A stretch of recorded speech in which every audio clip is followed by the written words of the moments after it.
Je suppose que tout commence par une question. Un pourquoi. Pourquoi ce cercle vicieux ne se termine jamais? Pourquoi avoir la tête pleine de rêves et d'aspirations quand tout semble trop distant, trop grand pour celles qui disent que je suis?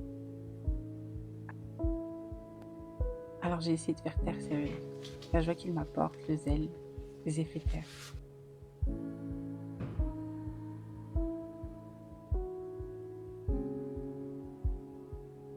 J'ai choisi le seul chemin que je connaissais, ma zone de confort.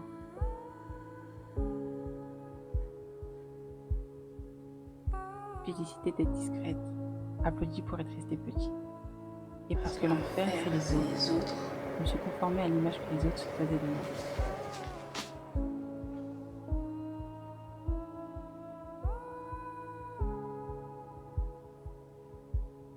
Pourtant, dans ma zone de confort, mes parents, eux, prêchaient la grandeur sans ma vie. Peut-être qu'ils ont vu des graines et les ont arrosées en secret avec leurs paroles.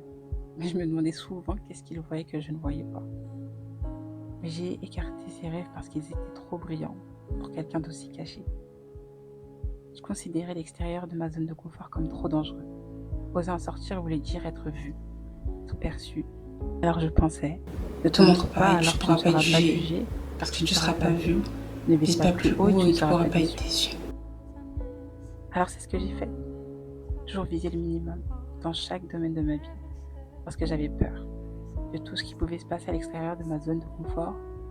Pourquoi je me ferais subir ça à moi-même? Mais qu'est-ce que je suis censée faire quand malgré tout, ces aspirations ne veulent pas se taire?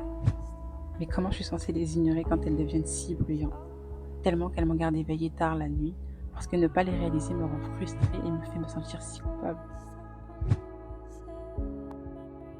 Je ne sais pas vraiment pourquoi, mais je sais juste que ça n'engage pas que moi.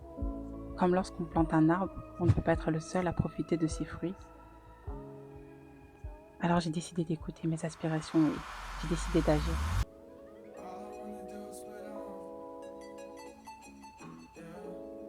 Je savais que pour oser faire des choses que je n'avais jamais faites, il fallait d'abord que j'ose être celle que je n'avais jamais été.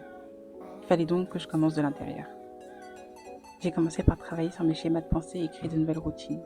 Faire des choses que l'ancienne moi n'aurait évité de faire par peur. La peur était devenue mon signe de le faire. J'avais toujours peur, mais je l'ai fait quand même. Parce que la peur est juste une réaction de notre système nerveux à l'inconnu pour nous protéger. J'avais enfin compris. Je ne veux pas dire que c'est mauvais pour nous, mais surtout inconnu à notre zone de confort. Mais vient la résistance. Qui dit niveau supérieur, dit nouvelle peur. Le rejet auquel j'ai dû faire face en visant plus haut, la déception puisque j'essaye de tout gérer par moi-même sans laisser la place à Dieu, le perfectionnisme, certaine que ça partait d'une bonne initiative de vouloir faire mieux et avoir ma propre vision. Mais vouloir rendre mon art parfait est vite devenu un piège, au point où je n'ai plus créé pendant 1 an. J'en suis pas fière, mais j'ai cédé. J'ai perdu la foi.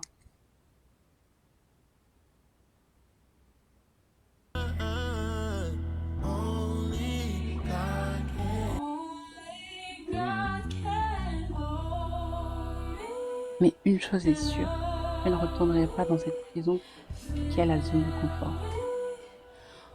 Parce que demain n'est pas acquis, parce qu'en visant la lune, j'atteindrai au moins les étoiles, et parce que je ne peux pas échouer tant que je n'abandonne pas.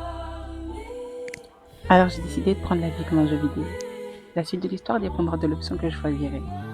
Dans cette partie, je suis arrivée à la transition entre 2 niveaux. Et pour gagner et passer toutes les quêtes, je vais devoir continuer à jouer jusqu'à passer les niveaux, et ne pas abandonner. Et pour passer les niveaux, j'ai besoin d'une stratégie, pour choisir les meilleures options. J'ai fini par comprendre que les échecs ne sont pas des preuves de nos limites, mais des instructions pour réussir les niveaux suivants. Je sais qu'on est plusieurs à faire face à ce schéma. Alors si tu regardes ça, c'est ton signe. Et si on joue ensemble, t'es prêt à rejoindre la partie?